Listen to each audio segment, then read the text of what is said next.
हाँ जी, तो कहते हैं कि राह संघर्ष की जो चलता है वो ही संसार बदलता है, जिसने रातों से जंग जीती है सूर्य बनकर वो ही चमकता है। जय हिंद दोस्तों, मैं अभिषेक श्रीवास्तव आपका स्वागत करता हूँ अभिषेक श्रीवास्तव विद्यापीठ के मस्त प्लेटफॉर्म पर, जहां पर हम बात कर रहे हैं क्रांति सीरीज में वैद्युत क्षेत्र के बारे में। वैद्युत क्षेत्र हमारा टॉपिक चल रहा है, उसी को आगे हम कंटिन्यू करेंगे। आज की लाइन को कुछ फील के साथ लेकर के कि राह संघर्ष की जो चलता है, मतलब संघर्ष की राह चलो, तभी मैंने इस सेशन का नाम रखा है क्रांति सीरीज। क्यों? क्योंकि इस टाइम पर आपको कोई ये चैप्टर नहीं पढ़ाएगा जो मैं पढ़ा रहा हूं आपको। फिर से आपकी एक तरफ लेंस की क्लास भी कंटिन्यू हो रही है और आपकी इस तरफ फर्स्ट चैप्टर भी आपका कंप्लीट हो रहा है। ठीक है, तो इस सेशन को कंटिन्यू करेंगे। आगे करेंगे कि हमने बात कर ली थी वैद्युत क्षेत्र की तीव्रता, intensity of electric field. Intensity of electric field, तो उसका सूत्र कुछ इस प्रकार से आया था कि ई वेक्टर अपॉन में E vector is equal to आया था एफ वेक्टर अपॉन में क्यू नॉट। कुछ ऐसा आया था सूत्र, याद है कुछ? अरे हाँ सर, हाँ ऐसे कुछ आया जरूर था। अरे यही आया था, यही सूत्र आया था। अब हम इसमें कुछ डेरिवेशन करेंगे, इस पर डेरिवेशन करेंगे एक, उसके बाद फिर आगे बढ़ेंगे। इस पर एक डेरिवेशन करेंगे पहले, फिर आगे बढ़ेंगे। तो डेरिवेशन है कि किसी आवेश से r दूरी पर हम वैद्युत क्षेत्र की तीव्रता कैसे निकालेंगे। किसी आवेश से r दूरी पर वैद्युत क्षेत्र की तीव्रता, वैद्युत क्षेत्र की तीव्रता के बहुत से डेरिवेशन है। अगले टॉपिक में, अगले चैप्टर में आपके बहुत से डेरिवेशन है वैद्युत क्षेत्र की तीव्रता के। इसमें भी डेरिवेशन है वैद्युत क्षेत्र की तीव्रता के, लेकिन सेकंड वाले चैप्टर में कुछ ज्यादा ही न्यूमेरिकल तो उनके डेरिवेशन जो आता है उस पर डिपेंड है, लेकिन डेरिवेशन बहुत इंपॉर्टेंट है, वो डेरिवेशन पूछे भी जाते हैं। ठीक है, तो किसी आवेश से r दूरी पर, किसी आवेश से r दूरी पर वैद्युत क्षेत्र की तीव्रता। भैया ये कौन सा टॉपिक चल रहा है हमारा टॉपिक चल रहा है इलेक्ट्रिक फील्ड। इस इलेक्ट्रिक फील्ड में हम बात कर रहे हैं कि कैसे हम इलेक्ट्रिक फील्ड को जानेंगे कि इलेक्ट्रिक फील्ड क्या होती है, उस पर हम बात कर रहे हैं। तो इलेक्ट्रिक फील्ड को जैसे मैंने समझाया था कि 3 तरीकों से हम वेक्टर फंक्शन, स्केलर फंक्शन और ग्राफीय फंक्शन, मतलब कि वैद्युत बल रेखाओं द्वारा या वैद्युत क्षेत्र रेखाओं द्वारा भी हम बता सकते हैं। तो हम पहला हमारा टॉपिक चल रहा था वैद्युत क्षेत्र की तीव्रता द्वारा, स्केलर फंक्शन द्वारा। तो स्केलर फंक्शन में ये लास्ट टॉपिक है इसका। इसके बाद आगे आएगी ग्राफीय फंक्शन, ग्राफीय विधि द्वारा, ग्राफीय मेथड द्वारा, मतलब कि वैद्युत बल रेखाओं द्वारा हम इसको पढ़ेंगे। तो पहले हम इसको पढ़ेंगे किसी आवेश से r दूरी पर वैद्युत क्षेत्र की तीव्रता कैसे बात करते हैं। किसी आवेश से r दूरी पर वैद्युत क्षेत्र की तीव्रता, किसी आवेश से r दूरी पर वैद्युत क्षेत्र की तीव्रता का सूत्र निकालेंगे हम। तो ये क्या होता है? हमने कहा किसी आवेश से, तो क्या बनाएंगे हम? फिगर बनाएंगे। क्यों? Physics is equal to figure. Physics अगर समझनी है, फिजिक्स के कॉन्सेप्ट अगर क्लियर करना है तो आपको फिगर समझना पड़ेगा। ठीक, तो हम बात करते हैं आगे किसी आवेश से r दूरी पर। तो हमने कि आवेश मान लिया Q, एक Q आवेश रखा है, इससे r दूरी पर एक बिंदु है, r दूरी पर एक बिंदु है जहां पर हमें वैद्युत क्षेत्र की तीव्रता ज्ञात करनी है। इस बिंदु को हम P मान लेते हैं। क्या मान लेते हैं? P मान लेते हैं। और इस पर हम भैया, ये स्केलर फंक्शन होता है तो इसमें दिशा भी होती है। हम ये प्लस Q आवेश है, एक प्लस Q आवेश है, तो प्लस से दूर माइनस की ओर। जब हमने बताया था आपको प्लस से दूर माइनस की ओर, मतलब कि जैसे जब हमने पहला टॉपिक स्टार्ट किया था वैद्युत क्षेत्र की तीव्रता, उसमें मैंने बताया था कि प्लस Q प्लस से दूर होती है और माइनस की ओर होती है। जैसे ऐसे नहीं, ये यहाँ पे अगर प्लस रखा हुआ है, ये एक प्लस रखा हुआ है, तो इससे दूर जाएंगी। जब मैं आपको टॉपिक पढ़ाऊंगा वैद्युत बल रेखाएं, उसमें टॉपिक बिल्कुल क्लियर हो जाएगा आपका। प्लस से दूर और माइनस की ओर आती हैं, माइनस की ओर आती हैं। कुछ ऐसा मैंने चित्र बनाया था, याद होगा, कुछ ऐसा मैंने चित्र बनाया था, याद होगा आपको। तो आगे बढ़ेंगे इसमें। तो इसकी दिशा किधर होगी? ये इस पर जो बल लगेगा वो इधर की ओर लगेगा। लेकिन बल किस पर लगेगा रे? बल, हमें तीव्रता निकालनी है, तो हम एक परीक्षण आवेश मान लेंगे। हमने माना कि r दूरी पर तो हमें वैद्युत क्षेत्र की तीव्रता निकालनी है। हमने माना कि यहाँ पर एक परीक्षण आवेश Q0 रखा है। अरे सर, यहाँ पे Q0 रखा है, हमें तो Q से निकालनी है, तो इस पर बल लगाएंगे तो बदल नहीं जाएगा बल। सुनिए, हमने बताया था जब मैंने आपको पढ़ाया था कि Q0 जो होता है वो अति सूक्ष्म आवेश होता है, अति सूक्ष्म धनावेश होता है, जो उस तीव्रता पर, उस क्षेत्र पर कोई दिक्कत नहीं करता है, कोई परेशानी उसको वो नहीं होती है उसको। मतलब कि Q0 जो है वो यहाँ पर कोई अवेलेबल नहीं है, ऐसे मानिए यहाँ पे कुछ है ही नहीं, ऐसा है, ये कोई भी इंटरफेयर नहीं करेगा इसके आवेश पर। ठीक, Q0 है तो प्लस से दूर, मतलब इस पर जो आवेश लगेगा वो इधर की ओर लगेगा, इधर की ओर लगेगा। तो यहाँ पर मतलब कि बल की दिशा F वेक्टर इधर की ओर होगी। ठीक, अब देखो, अब हमने सुना है, हमने समझा है, हमने पढ़ा है कूलाम का नियम।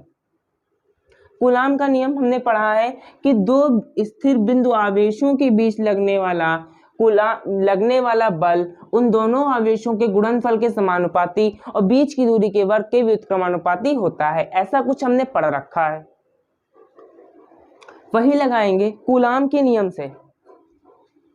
प्लस Q आवेश द्वारा Q0 पर लगाया गया बल, यहाँ पे लिखेंगे माना, माना आप लिख लीजिएगा, हम बोल देते हैं आपको, लिख लीजिए आप। माना हमने एक प्लस Q आवेश है जिससे r दूरी पर एक बिंदु P है जिस पर हमें वैद्युत क्षेत्र की तीव्रता निकालनी है। हमने फिर से माना कि हमने माना बिंदु P पर एक परीक्षण आवेश Q0 रखा है। अब हम लगाएंगे प्लस Q आवेश से Q0 पर लगने वाला बल कूलाम के नियम से। प्लस Q आवेश द्वारा Q0 पर लगने वाला बल, Q0 पर लगने वाला बल, अरे भैया इधर देख लो, इधर पर लगने वाला बल, ये निकालेंगे। लगने वाला बल भैया कैसे निकालेंगे? जब आवेशों पर हम बात करते हैं तो हमारा ध्यान सीधे आता है कूलाम बाबा। कूलाम बाबा ने एक नियम दिया था जिसको हम कूलाम का नियम कहते हैं। कूलाम के नियम से, कूलाम का नियम था कि दो बिंदु आवेशों के बीच की दूरी के गुणनफल के समानुपाती और बीच की दूरी के वर्ग के व्युत्क्रमानुपाती होता है। तो मतलब F वेक्टर बराबर होता है 1/4 pi epsilon not Q1 Q2 upon में r स्क्वायर। इससे हम लगाएंगे, देखिए, तो F बराबर 1/4 पाई एप्सिलॉन नॉट, Q1 जो है हमारा, Q1 ये वो है Q इंटू Q2 है हमारा Q0 अपॉन में r स्क्वायर। इसको हम मान लेते हैं इक्वेशन नंबर फर्स्ट। और हम बात कर रहे हैं वैद्युत क्षेत्र की तीव्रता निकालनी है। और भैया अगर हम वैद्युत क्षेत्र की तीव्रता की बात करें, उसमें वैद्युत क्षेत्र की तीव्रता का ही सूत्र ना अप्लाई करें तो वो नाराज हो जाएगा कि नहीं नाराज हो जाएगा? तो उसकी नाराजगी को दूर करते हैं और यहाँ पर लगाते हैं वैद्युत क्षेत्र की तीव्रता का सूत्र। वी नो डेट, लिख देते हैं वी नो डेट, हम जानते हैं, हमने पढ़ रखा है, हमने सुन रखा है कि E बराबर होता है F अपॉन में Q0, कि वैद्युत क्षेत्र की तीव्रता, वी नो डेट, कि वैद्युत क्षेत्र की तीव्रता इंटेंसिटी ऑफ इलेक्ट्रिक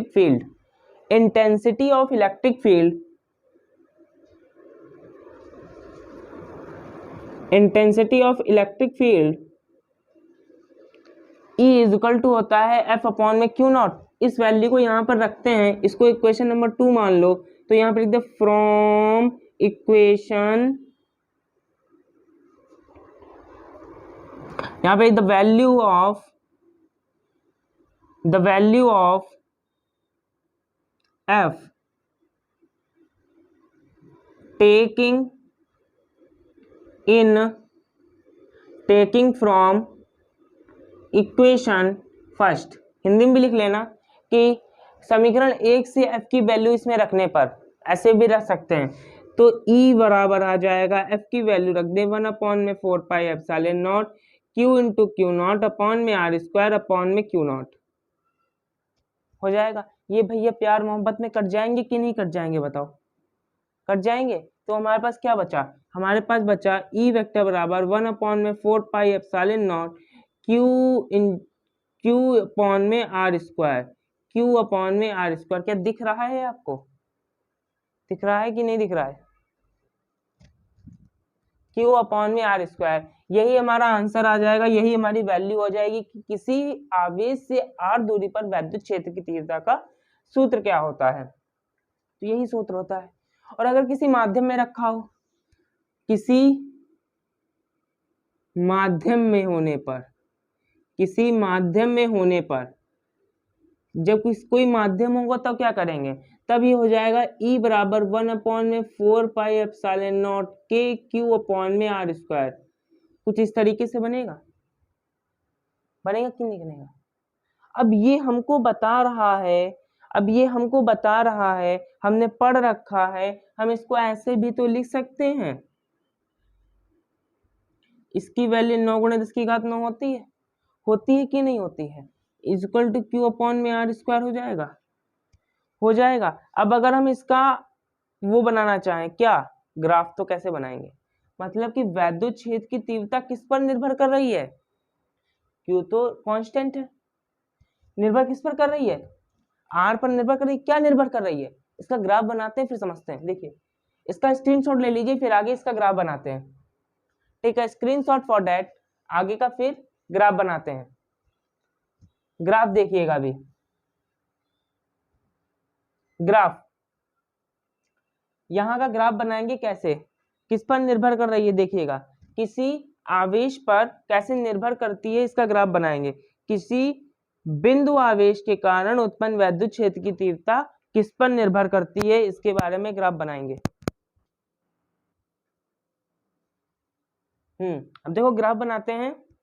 हमारा फॉर्मूला निकल कर आया, हमारा फॉर्मूला निकल कर आया E = 1/4πε0 Q into Q upon में आर स्क्वायर, ये निकल कर आया। ये तो कांस्टेंट वैल्यू हो गई, ये भी कांस्टेंट हो गई, इस पर डिपेंड कर रहा है, ऐसे डिपेंड कर रहा है कि नहीं कर रहा है? तो इसका मतलब क्या हुआ? इसका मतलब हुआ कि R जब इंक्रीज होगा तो E डिक्रीज होगी, या जब E इंक्रीज होगी, R डिक्रीज होगा तो E इंक्रीज होगा।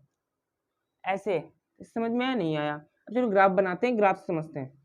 ग्राफ भैया बना लोगे तो मजा आ जाएगी आपको। देखो ग्राफ बनाते हैं। देखो हमने माना इधर E है हमारा और इधर R है, इधर हमने E मान लिया और इधर R मान लिया। तब अब क्या करें बताओ? मतलब इधर ये E जा रहा है और इधर हमारा R जा रहा है। अब ग्राफ हमारा कुछ ऐसे बनेगा, देखो ऐसे बनेगा कि नहीं बनेगा बताओ? बन जाएगा कि नहीं बन जाएगा? कुछ ऐसे बनेगा। इसका मतलब क्या है? इसका मतलब क्या है बताओ? इसका मतलब क्या है? मतलब जब E बढ़ेगी तो R घटेगा, जब E बढ़ेगी तो R घटेगा। ऐसे हम इसका ग्राफ बना सकते हैं। ठीक, एक और तरीके से ग्राफ बना सकते हैं, एक और तरीके से ग्राफ बना सकते हैं। देखो ऐसे, एक ग्राफ नंबर फर्स्ट हो गया, ग्राफ नंबर सेकंड कुछ ऐसे बना सकते हैं हम। ऐसे अगर हम E इधर मान लें, ऐसे जा रही है, और इधर हम 1/r मान लें, 1/r स्क्वायर मान लें, तो r स्क्वायर था, पूरा मान लिया हमने, ये इधर जा रहा है, तो क्या होगा? देखो हमने जब r स्क्वायर कहा था, ये 1/r स्क्वायर है, देखो तब इसका फिगर कुछ ऐसे बनेगा जी, ये इसका बनेगा। ये क्या लाइन थोड़ी तिरछी हो गई? नहीं सही है। देखिए ऐसे फिगर बनेगा आपका, मतलब कि ये कुछ इस तरीके से जा रहा होगा, ये इस तरीके से कुछ जाएगा figure. Take a screenshot for that, आगे बढ़ते हैं। Take a screenshot for that, फिर आगे बढ़ते हैं। आपका यहीं पर टॉपिक खत्म होता है वैद्युत क्षेत्र की तीव्रता। आगे हमारा टॉपिक है वैद्युत बल रेखाएं।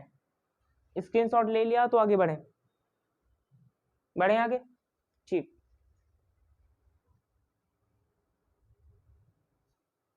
तो अगला टॉपिक है हमारा वैद्युत बल रेखाएं। क्या है?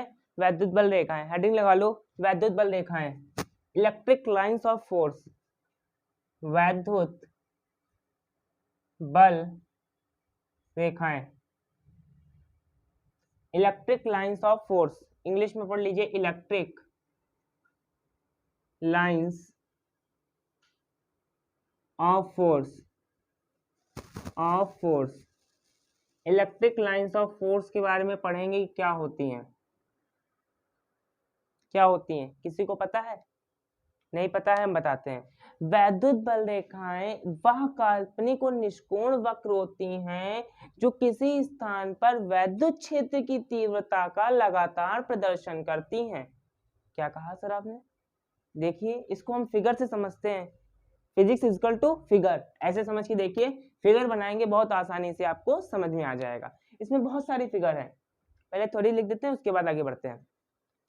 हमने कहा कि वैद्युत बल रेखाएं वे काल्पनिक और निष्कोण वक्र होती हैं। निष्कोण मतलब कि कोई कोण नहीं बनाती हैं, वो निष्कोण वक्र होती हैं जो किसी स्थान पर किसी आवेश के क्षेत्र का या वैद्युत क्षेत्र का लगातार प्रदर्शन करती हैं।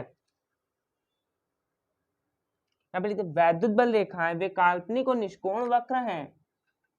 वैद्युत बल रेखाएं, वैद्युत बल रेखाएं वे काल्पनिक, वे काल्पनिक और निष्कोण वक्र हैं, वे काल्पनिक और निष्कोण वक्र हैं जो किसी स्थान पर, जो किसी स्थान पर वैद्युत क्षेत्र की तीव्रता का, वैद्युत क्षेत्र की तीव्रता का लगातार प्रदर्शन करती हैं, लगातार प्रदर्शन करती हैं, लगातार प्रदर्शन करती हैं। वैद्युत बल रेखाएं वे काल्पनिक और निष्कोण वक्र होती हैं जो किसी स्थान पर वैद्युत क्षेत्र की तीव्रता का लगातार प्रदर्शन करती रहती हैं। ठीक है, अब बात करते हैं आगे इसकी चित्र के बारे में कि हम वैद्युत बल रेखाओं को विभिन्न स्थितियों में देख सकते हैं, मतलब कि आवेशन की विभिन्न स्थितियों में हम वैद्युत बल रेखाओं को देख सकते हैं। पहला टॉपिक आता है धनावेश के कारण वैद्युत बल रेखाएं, मतलब कोई धनावेश हो तो वैद्युत बल रेखाएं कैसी होंगी। पहला आता है धनावेश के कारण, धन आवेश के कारण, धनावेश के कारण, धनावेश के कारण क्या होगा बताओ, हम ही बताएंगे और कौन बताएगा। वैद्युत बल रेखाएं यदि किसी धनावेश को, किसी धनावेश के पास एक सूक्ष्म, जब कोई एक धनावेश है, एक धनावेश हमने मान लेते हैं, देखिए हमने मान लिया ये एक धनावेश है, एक धनावेश के पास अगर कोई, के पास अगर कोई सूक्ष्म धनावेश आता है तो वो उसको अनंत तक प्रतिकर्षित कर देती है। मतलब कि एक धनावेश के पास अगर कोई सूक्ष्म धनावेश आता है, अगर कोई सूक्ष्म धनावेश आता है तो उसको वो अनंत तक प्रतिकर्षित कर देती है, कुछ इस प्रकार से।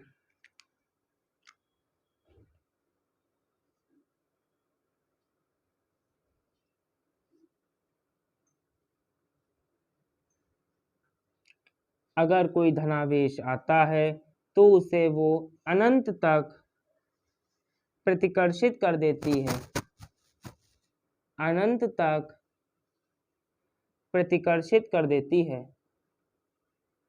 ऐसे क्या करेगी? अनंत तक प्रतिकर्षित कर देगी।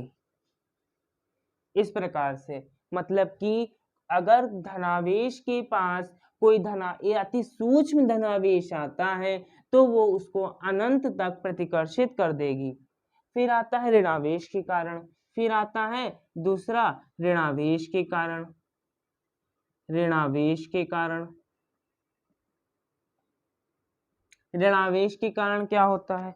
तो इसमें भी हम एक, यहाँ पे ऋण था, धन था, वहां पे धन माना था, यहाँ पर एक हम ऋणावेश मान लेते हैं। क्या मान लेते हैं? हमने माना एक ये ऋण आवेश है, हमने माना एक ये ऋणावेश है। तो इसमें कहते हैं ये कहते हैं कि अगर कोई ऋणावेश के पास अति सूक्ष्म धनावेश आता है तो वो उसको अपनी ओर आकर्षित कर लेती है। अनंत से अगर कोई अति सूक्ष्म धनावेश आता है तो वो उसको क्या कर लेती है? आकर्षित कर लेती है। ये सब किसके कॉन्सेप्ट थे? बेंजामिन फ्रैंकलिन के कॉन्सेप्ट थे। इसने कहा, किसने? किसी ने नहीं कहा अभी।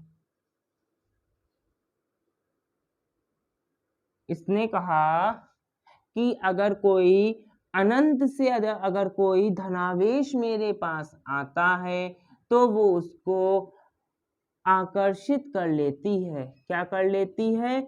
आकर्षित कर लेती है।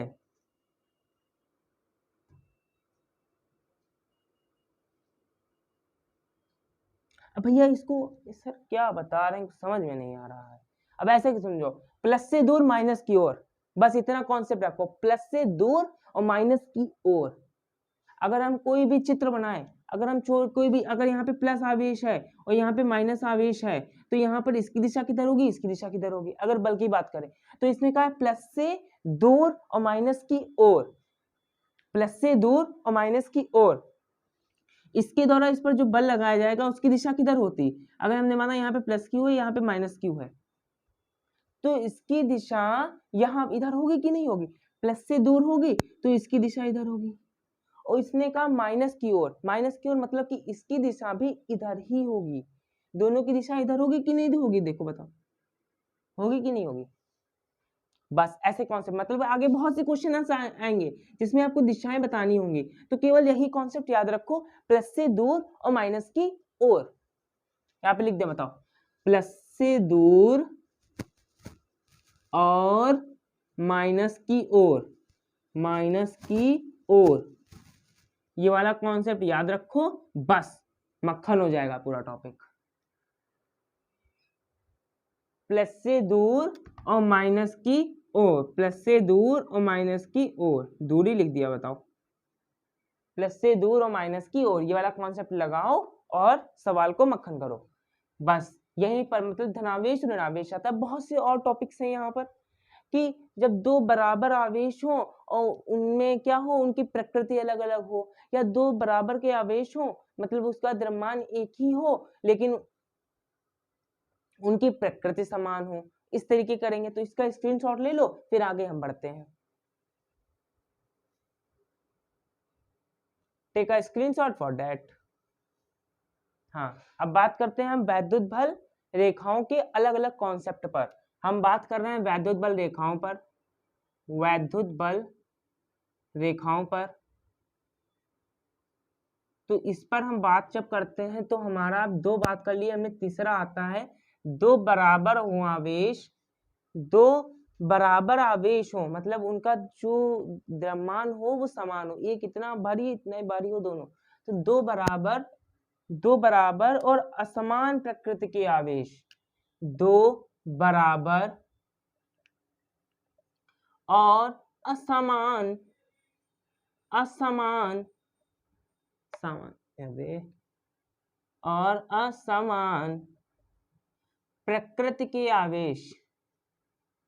देखिए हाथ दिमाग से ज्यादा चल रहा, देखो तेज। प्रकृति के आवेश, प्रकृति के आवेश, दो बराबर और असमान प्रकृति के आवेश, इस पर बात करेंगे। जब ये हो तो क्या कर सकते हैं हम, जब ये हो तो क्या कर सकते हैं हम, इस पर बात करेंगे। हमने कहा हमारे पास दो बराबर, उनका मान जो है वो बराबर है लेकिन असमान प्रकृति के हैं। दो बराबर आवेश हैं लेकिन असमान प्रकृति के हैं। तो हमने कहा था प्लस से दूर और माइनस की ओर, मतलब कि जो आवेश हैं वो इस तरीके से हैं, इस तरीके से हैं, आवेश जो है वो इस तरीके से है। तो इसमें क्या है, प्लस से दूर, प्लस से दूर चलेंगे तो ये जो आवेश होगा वो इधर जाएगा, इधर इधर जाए, और मान लेते और मान लेते हैं। अच्छा, हमने कहा चलो एक और किरण गई, हमने कहा चलो एक और किरण गई, ये जा रही है, ये ऐसे गई, अरे अब तो बहुत ज्यादा चले गए आगे, ये ऐसे गई, एक नीचे जा रही है किरण, ऐसे गई है, फिर एक और गई, फिर एक और गई,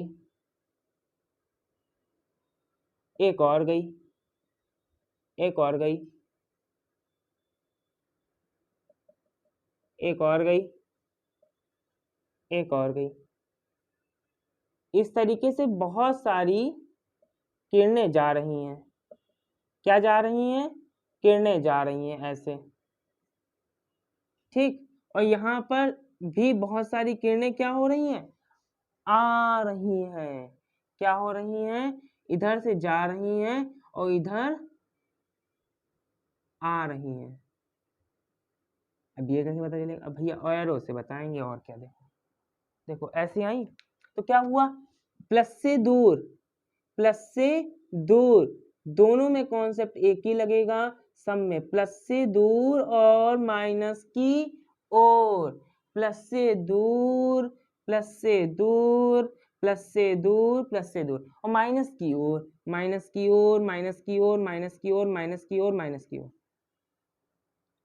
तो भैया क्या हुआ, देखो जैसे नहीं आपने एक चुंबक पढ़ा होगा, चुंबक, चुंबक में क्या होता है, चुंबक का तो एक एन होता है, एक एस होता है कि नहीं होता। वो यहाँ से किरणें आती हैं, इधर जाती हैं और फिर वापस आके फिर इधर चली जाती हैं, आती हैं इसके अंदर जाती हैं कि नहीं जाती। लेकिन ऐसा कुछ नहीं होता, इसमें कुछ नहीं होता, वो अलग कॉन्सेप्ट है हमारा, हम आपको पढ़ाएंगे, आगे चैप्टर है इसमें। इसमें क्या होती हैं, ये प्लस से समाप्त हो, प्लस से शुरू होती हैं और माइनस पर समाप्त हो जाती हैं। ये किरणें प्लस से शुरू होती हैं और माइनस पर समाप्त हो जाएंगी। ये यहाँ से आई, यहाँ पर खत्म, आगे इनका कोई नामो निशान नहीं, यहाँ पर बिल्कुल खत्म, चली गई। और यहाँ से स्टार्ट हुई, यहाँ पर खत्म, यहाँ से स्टार्ट हुई खत्म, यहाँ से स्टार्ट खत्म, स्टार्ट खत्म। इसके आगे इनका कोई क्या नहीं रह जाता है, इनका कोई वजूद नहीं रह जाता है, इनका कोई वजूद नहीं रह जाता। यहाँ पर है वजूद, फिर यहाँ पर है, यहाँ पर है, यहाँ पर भी था वजूद, इसके बाद ये कुछ नहीं, कुछ है ही नहीं, रहेगी ही नहीं। प्लस से स्टार्ट होती है और माइनस पर समाप्त हो जाती है। अगला आता है दो बराबर और समान प्रकृति के जब आवेश होते हैं ऐसे। अब मानते हैं दो बराबर और समान प्रकृति के आवेश, समान प्रकृति के आवेश जब होते हैं तब क्या होता है, बराबर हो और समान प्रकृति के हों तो क्या होगा। देखो हमने मान लिया एक ये हमारे पास प्लस आवेश है, एक ये प्लस आवेश है और ये भी प्लस आवेश है, यहां पर एक बिंदु है N, क्या है, एक बिंदु है N। तो क्या होता है ये कि प्लस से दूर आती हैं और माइनस की ओर जाती हैं, तो ये प्लस है, इससे भी दूर जाएंगी, दूर जाएंगी कि नहीं जाएंगी बताओ, अब बता दो। अच्छा जाएंगे कि नहीं जाएंगे, बता दो, बता नहीं रहे हो, जल्दी से बताओ, जाएंगी कि नहीं जाएंगी, प्लस से दूर जाएंगी ना, पक्का है, कंफर्म, कोई शक, कोई परेशानी होनी भी नहीं चाहिए, अगर है भी तो उसको भी खत्म कर दो। ऐसे जाएंगी दूर, दूर जाएंगी तो ऐसे कुछ एरो बनेगा, ऐसे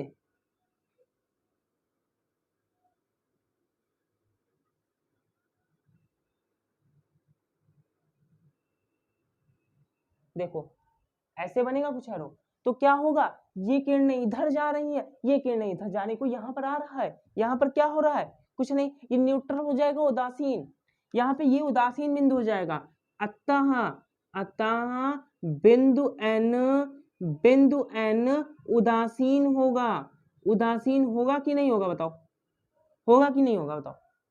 देखो इसका कोई आवेश आ रहा, ये आवेश इधर का था इधर चला गया, ये आवेश इधर का था इधर चला गया, तो यहाँ पे कुछ बचा, कुछ नहीं, खत्म, खल्लास।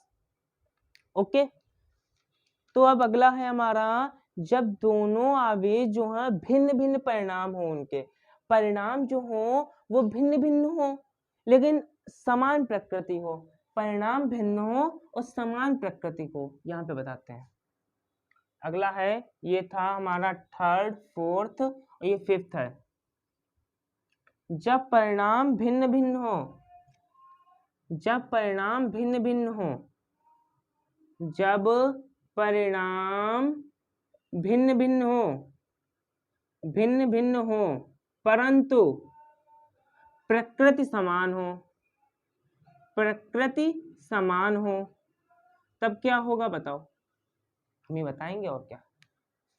देखो बराबर थे तो ये हुआ, अब भिन्न भिन्न परिणाम है, अरे ये क्या बता रहे सर, बता कुछ नहीं रहे, देखो तब समझ में आएगा, जब देखोगे तब समझ में आएगा।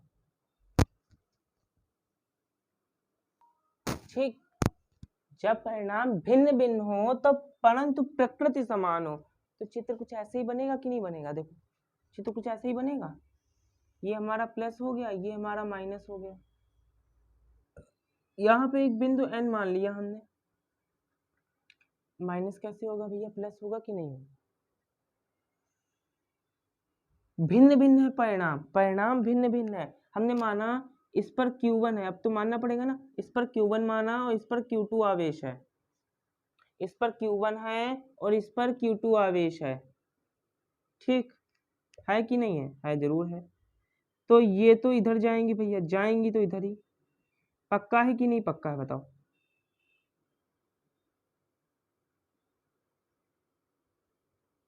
जाएंगी इधर ही, देखो ऐसे जाएंगी, मतलब कि ये भी दूर जाएगी, ये भी, ये भी, ये भी, ये भी दूर जाएंगी, ये भी दूर, ये भी दूर, ये भी दूर, ये भी दूर, ये भी दूर, कुछ ऐसे जाएंगी कि नहीं जाएंगी बताओ, जाएंगी, पक्का है, कंफर्म बिल्कुल होना भी चाहिए।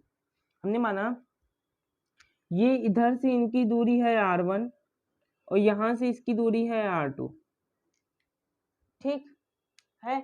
जब परिणाम भिन्न भिन्न है परंतु प्रकृति समान है, हमने कह दिया कि Q1 जो है Q1 जो है वो बड़ा है Q2 से, Q1 जो है वो बड़ा है Q2 से,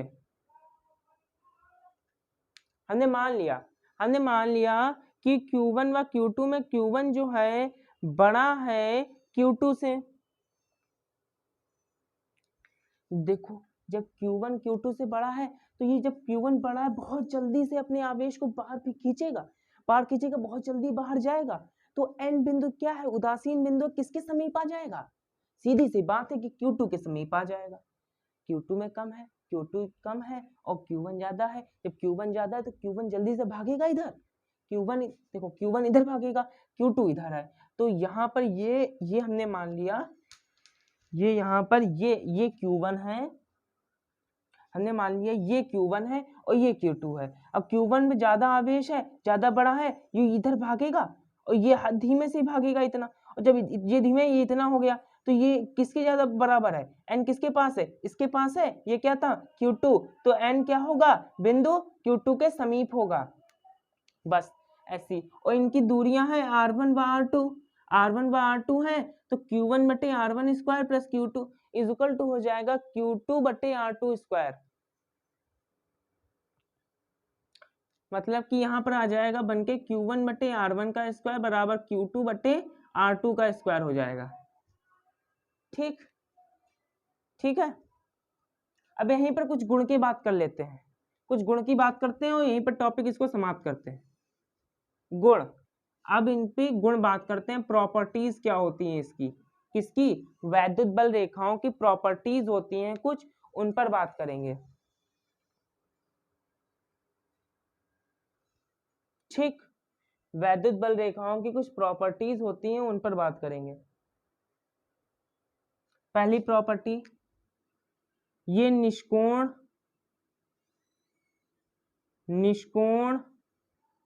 वक्र होती हैं, कभी एक दूसरे को काटती नहीं है, कभी एक दूसरे से लड़ाई नहीं करती हैं, कभी एक दूसरे को काटती नहीं है। क्यों नहीं काटेंगे? अच्छा, ये भी क्वेश्चन बनता है, क्यों नहीं काटेंगे? देखो भैया, देखो ये देखो, जब अच्छा ये है और यहाँ पर ये अच्छा जिसको काटी इसको काटी, तो यहाँ पर देखो एक इसका जो बनेगा ये इधर जाएगा और इस पर जो बनेगा ये इसकी दिशा दो अलग अलग हो जाएंगी, दो अलग अलग दिशाएं, जो कि असंभव है। मतलब कि जो Q1 है, अगला टॉपिक देखो, अगला टॉपिक सुनो तो हम समझ जाओगे। देखो, खींचे बिंदु पर स्पर्श वो रेखा पर खींची गई रेखा पर किसी बिंदु पर रेखा के किसी बिंदु पर खींची गई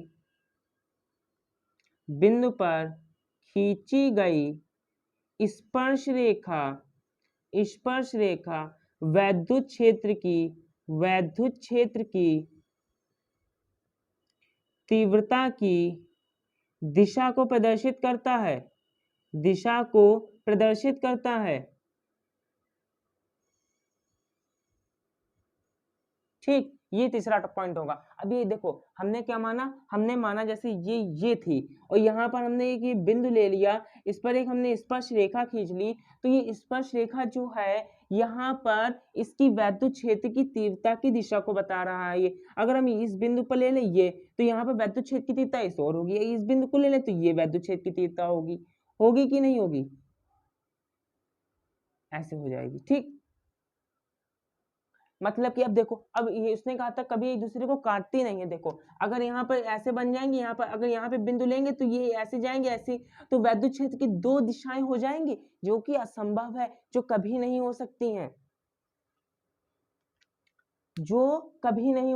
हैं, अब देखो, अगला कहाँ पे बताएं हम?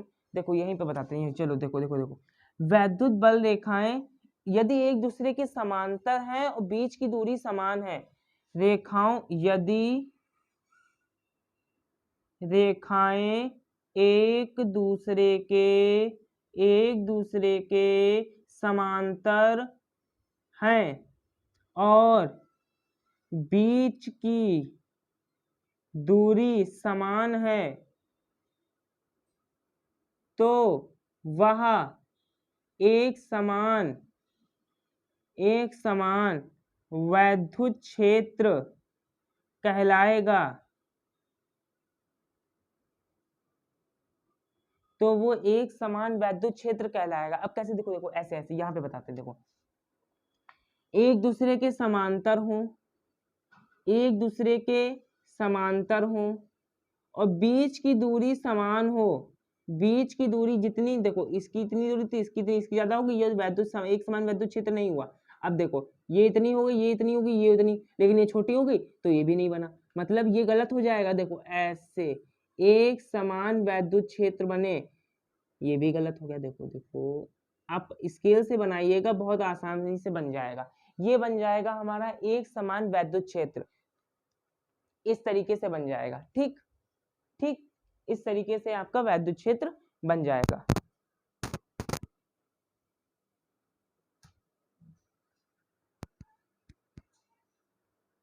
अब दिख रहा है आपको?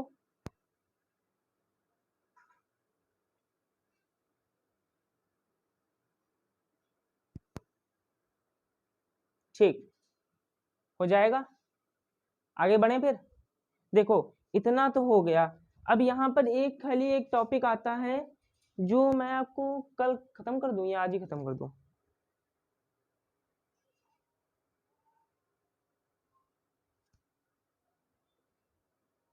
आवेशित कण की गति वाला एक टॉपिक है, ऐसा करते हैं उसको कल खत्म करते हैं। ये यहाँ पर आप वैद्युत बल रेखाओं को समझ लीजिए, उसके बाद उस टॉपिक को हम कल खत्म करेंगे। उसके बाद वैद्युत द्विध्रुव आघूर्ण स्टार्ट कर देंगे, इलेक्ट्रिक डाइपोल। तो आज की सेशन को यहीं पर समाप्त करते हैं, मिलते हैं नेक्स्ट सेशन में जिसमें हम बात करेंगे वैद्युत द्विध्रुव के बारे में, इलेक्ट्रिक डायपोल के बारे में। तब तक के लिए खुश रहिए, मस्त रहिए, धन्यवाद।